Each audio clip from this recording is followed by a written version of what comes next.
Bonjour et bienvenue pour ce 31e épisode de Une histoire de l'informatique moderne. Et cette fois, on va parler d'argent avec l'influence des VC.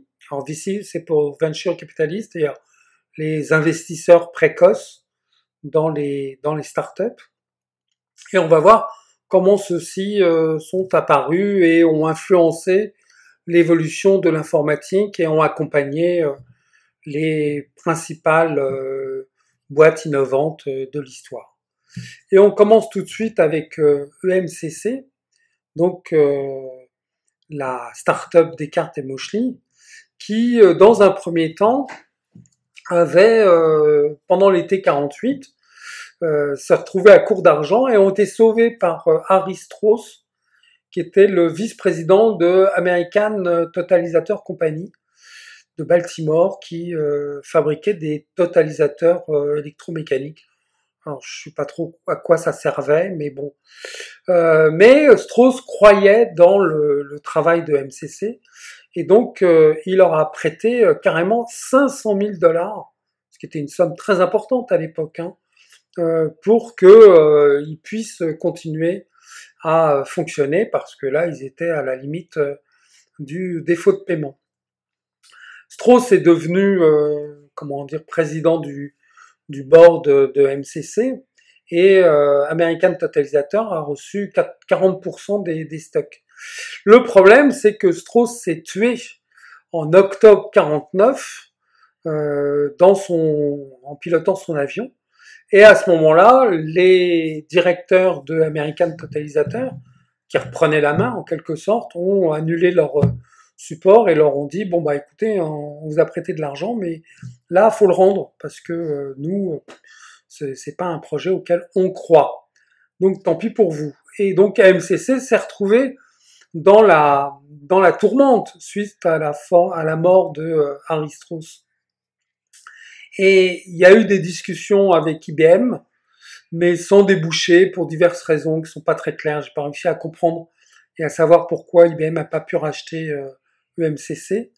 Mais James Rand, lui, c'est celui qu'on voit en nœud papillon sur la photo, il a su conclure l'affaire et l'emporter même à un prix cassé, parce que de toute façon, Descartes et Moschly avaient plus le choix à ce moment-là, il fallait vendre. Et en plus, James Rand avait embauché Leslie Groove. Alors Leslie Groove, c'est le militaire qu'on voit en photo là. Il est connu parce que c'est lui qui avait été le responsable, pas scientifique, mais logistique, militaire, etc., du projet Manhattan qui avait débouché sur la bombe atomique. C'était lui le duo avec Oppenheimer. Et donc ensuite, eh bien, il a géré ça à sa façon, donc un peu militaire, ce qui fait que Descartes et Moschly ont fini par quitter Rand Univac. Donc ça, c'est le premier exemple de l'influence d'un VC, et surtout quand celui-ci disparaît, ben la boîte qui l'a soutenu se retrouve sans soutien et donc obligée de se vendre au plus offrant et dans ce cas-là disparaître en fait, puisque MCC a été avalé par Rand pour devenir Univac. L'autre exemple important, intéressant, c'est DEC. Alors, au printemps 57, Ken Olsen, qui était alors au MIT, travaillait sur le projet Whirlwind, dont on a déjà parlé.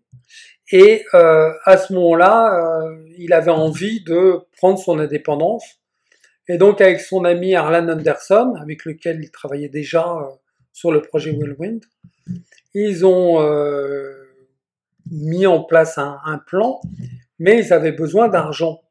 Et donc ils ont contacté General Dynamics, qui était un avionneur qui faisait beaucoup de projets militaires, mais qui n'a pas suivi, qui les a refusés, parce que les deux techniciens avaient aucune expérience des affaires. Mais heureusement, ils ont contacté ARD. Alors, ARD, c'est une des premières sociétés de venture capital avant que ça soit identifié comme ça. Mais ARD, eux, ils ont dit ouais, on marche dans l'histoire, on pense que c'est une bonne idée et on vous propose, on vous donne 70 000 $. 70 000 $, bon, c'était beaucoup d'argent pour l'époque, mais enfin, c'est rien du tout par rapport aux 500 000 que EMCC avait récolté. On l'avait vu juste avant. Et en plus, là, c'était pas pour 40%, c'était pour 70%. Donc certes, ARD a permis à DEC d'apparaître, mais ils l'ont payé assez cher. Et il y avait 10% qui étaient réservés à un gestionnaire chevronné qui finalement sera jamais recruté, et les 20% restants étaient pour les deux fondateurs, avec 12% pour Ken Olsen et 8% pour Anderson. Et la première décision de ARD, qui était dirigée par le général Doriot, qu'on voit ici, en bas. Alors c'était un Français, mais naturalisé américain, qui avait beaucoup impressionné les Américains par sa gestion logistique au Pentagone pendant la Seconde Guerre mondiale, donc il était devenu général, carrément. Donc il leur a conseillé, il leur a dit non, faut pas directement s'appeler comment dire digital computer, mais digital equipment, ce sera mieux, c'est comme ça que DEC est devenu DEC. Parce que Doriot leur a dit, il y a déjà beaucoup de concurrence sur le marché des ordinateurs, il y a un effet de mode, tandis que si vous faites des équipements électroniques, vous pourrez les vendre à ces constructeurs d'ordinateurs qui vous verront pas comme des concurrents, et donc ce sera mieux pour tout le monde, ça vous permettra de démarrer. Et dans un premier temps, on peut dire que ça a été un bon conseil qui leur a permis de démarrer.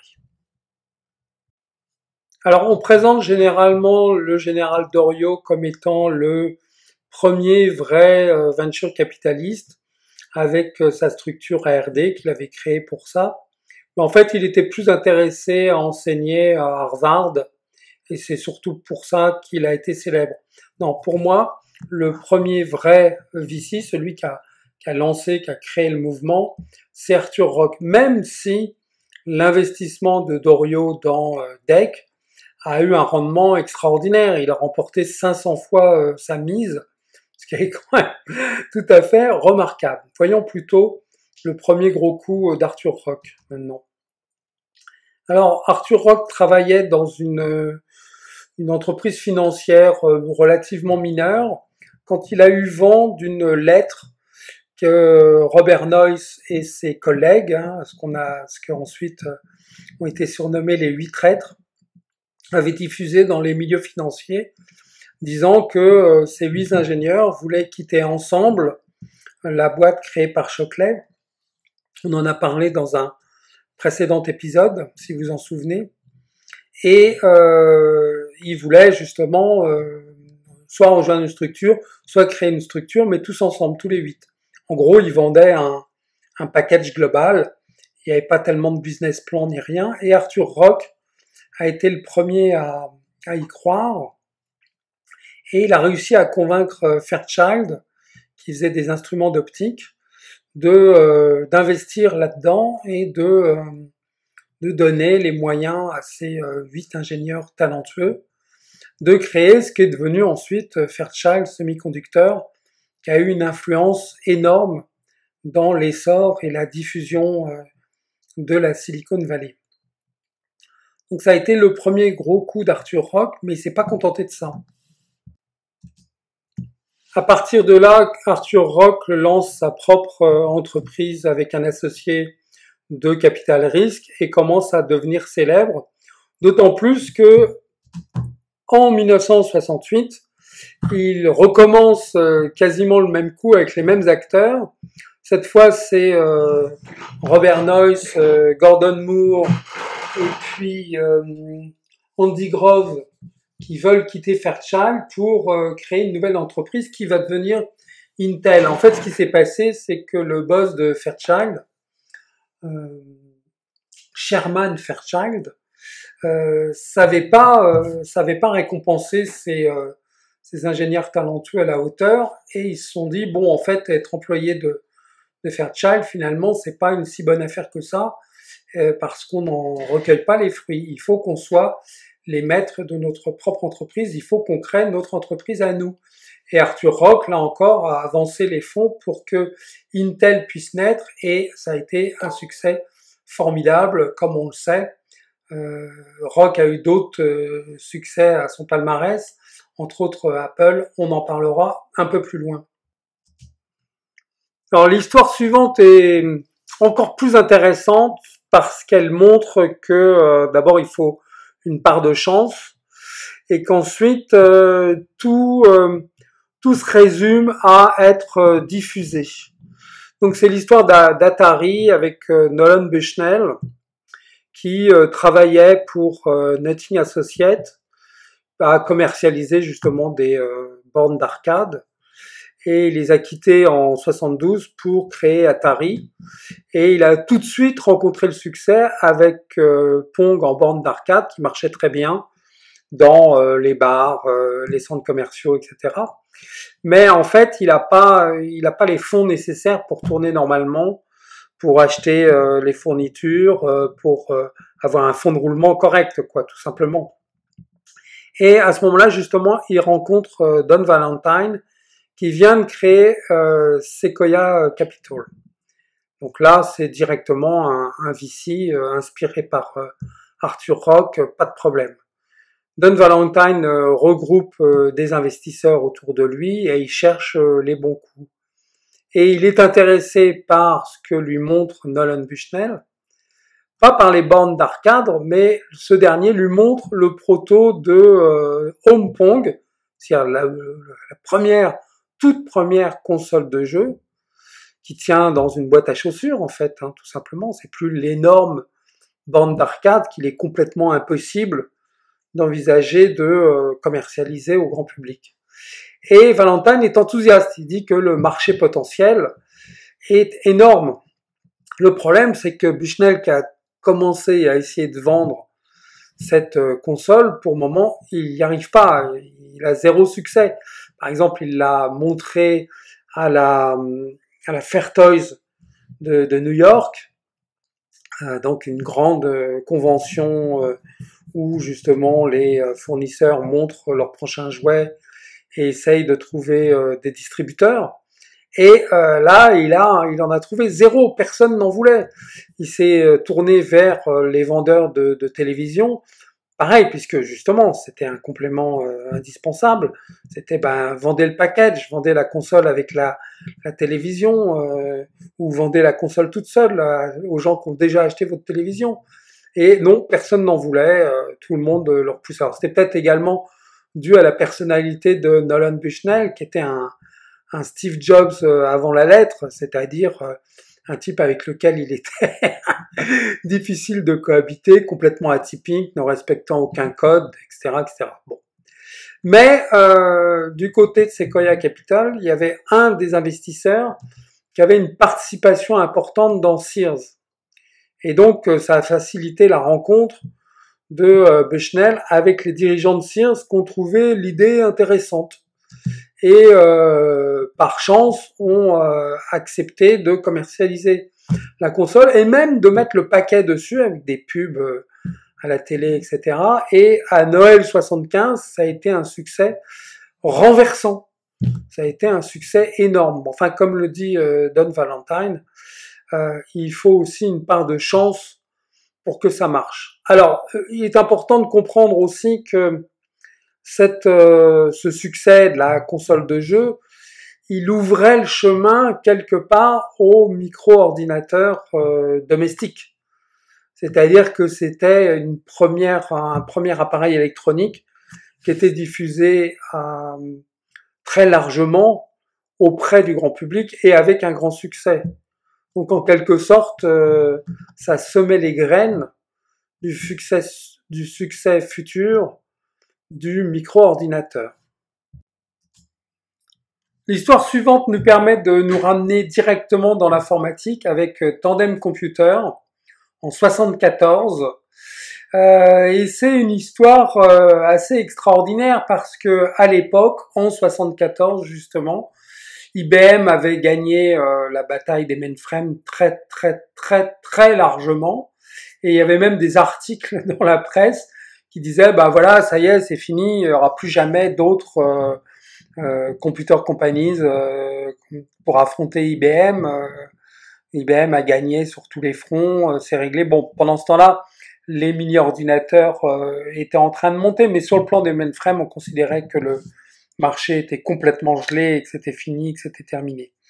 Mais Jimmy Trebig avait l'idée de créer un ordinateur qui tombe jamais en panne, fault tolerant computer.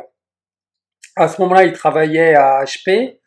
Il était, comment dire, dans l'équipe qui travaillait sur le HP 3000, qui commençait à avoir un beau succès, mais HP n'était pas intéressé par ce qu'il considérait être une niche, en dépit de ce que Jimmy Trebing essayait de leur vendre. Et donc, il a réussi à se rapprocher de Kleiner Perkins, qui à ce moment-là venait de créer leur compagnie de venture capital et avait pas beaucoup de succès. En fait, avait pas de succès. Mais ils ont été convaincus par l'idée de Jimmy Trebing et ont décidé de miser sur Tandem. Et là, quelque part, ça ressemble un peu à l'histoire d'Atari, c'est-à-dire que les VC traînent le fondateur technique devant les investisseurs, devant les clients potentiels, et c'est un caractère qui ne colle pas avec ce monde-là. Par exemple, ils avaient emmené Jimmy Trebing voir les compagnies à Wall Street et il lui avait acheté un costume pour ça, mais c'est pas qu'il rentrait pas dans le costume, mais on voyait bien que c'était inhabituel pour lui d'en porter un, donc ça fonctionnait pas. Donc dans un premier temps, d'abord Kleiner Perkins n'arrivait pas à rassembler d'autres investisseurs pour miser sur l'idée de Tandem Computers, et puis aussi ils n'arrivaient pas à trouver des clients, tout simplement.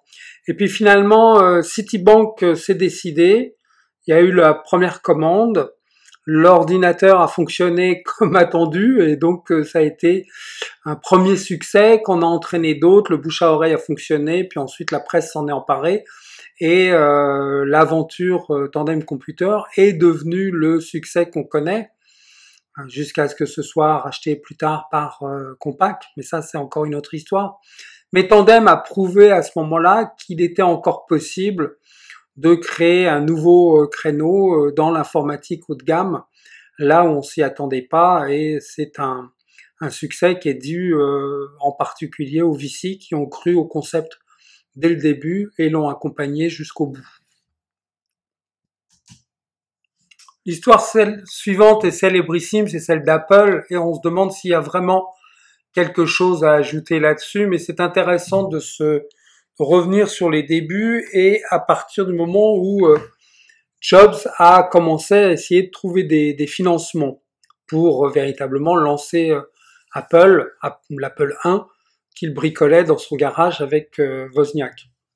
Donc Jobs a d'abord demandé à Nolan Bushnell, Atari, avec lequel il avait travaillé, c'est là-dedans qu'il avait commencé même, et il lui a proposé d'investir 50 000 $ pour 33% des parts. C'est un deal extraordinaire avec le recul, mais bon, évidemment, sur le moment, Bushnell était pas formidablement convaincu, mais il envoyait Jobs vers Don Valentine de Sequoia Capital, et celui-ci était pas non plus totalement convaincu. Il s'est dit bon bah il faut que il y ait un peu de sérieux mis dans ce business avant qu'on se décide à y investir. Je vais y arriver. Et Don Valentine a eu l'idée de lui envoyer Mike Markula, avec lequel il avait travaillé à Fairchild. Il savait qu'il c'était quelqu'un de sérieux, parce qu'entre-temps, les différents candidats que Jobs avait rencontrés, en fait, soit étaient partis en courant au bout d'une heure avec Jobs, soit Jobs les avait renvoyés parce qu'il leur plaisait pas, etc. Mais avec Markula, le fit s'est fait. Et c'est Markula le premier qui a investi dans Steve Jobs avec son propre argent. Bon, ensuite, Markula a su faire venir Arthur Rock et Don Valentine au board, et Apple a décollé comme on le sait. Et Wozniak avait également proposé l'Apple 1 à HP et ils n'avaient pas été intéressés. Mais c'est typique de toutes ces grandes compagnies. On l'a vu là que HP n'a pas été intéressé par l'idée de l'ordinateur à tolérance de panne que leur proposait très big. Et là, c'est pareil, Wozniak qui leur montre un proto de micro-ordinateur domestique. HP faisait pas ça, n'en avait pas l'idée, n'en avait pas envie, donc c'est normal qu'ils aient pas sauté sur l'occasion. Après coup, c'est facile de dire ils ont loupé l'opportunité du siècle. Même Nolan Bushnell, qui était quand même quelqu'un d'atypique, d'Atari, a pas su sauter sur l'occasion quand Jobs lui a proposé 33% des parts pour $50 000. Donc c'est facile de se moquer après coup, c'est difficile d'être visionnaire dans l'instant. L'histoire suivante concerne le lancement de Lotus 1-2-3 en 82 avec Ben Rosen comme venture capitaliste qui a apporté l'argent pour que ce soit possible. Et le fondateur de Lotus à l'époque, c'était Mitch Kapor avec Jonathan Sachs, Mitch Kapor travaillait chez VisiCorp, qui était le distributeur de VisiCalc, et il avait fait des programmes pour eux, mais il pensait qu'il pouvait faire mieux tout seul, en particulier avec Jonathan Sachs. Et Sachs a eu l'idée de développer son programme directement en langage assembleur, dans le langage du processeur 8088, ce qui faisait qu'il était très rapide. Et Lotus a été un succès immédiat parce que grâce à l'argent de Ben Rosen, ils ont pu faire des publicités à la télé, ce qui était une innovation à l'époque. Et en 83, ils ont vendu pour 53 millions de dollars de ventes, alors que le business plan initial prévoyait de faire seulement 1 million. Donc un grand succès, là encore, dû à l'argent du VC, mais aussi à son utilisation intelligente. Ensuite, on a Compaq Computer en 82, pratiquement même année. Et là encore, on a Ben Rosen. Ben Rosen qui a aidé Rod Canyon et les autres fondateurs de Compaq Computer à démarrer, à rassembler d'abord 1,5 million de dollars, 1,5 million de dollars pour commencer, et ensuite ils ont pu rassembler avec l'aide de Ben Rosen 25 millions de dollars pour démarrer Compaq, qui a été le succès que l'on sait.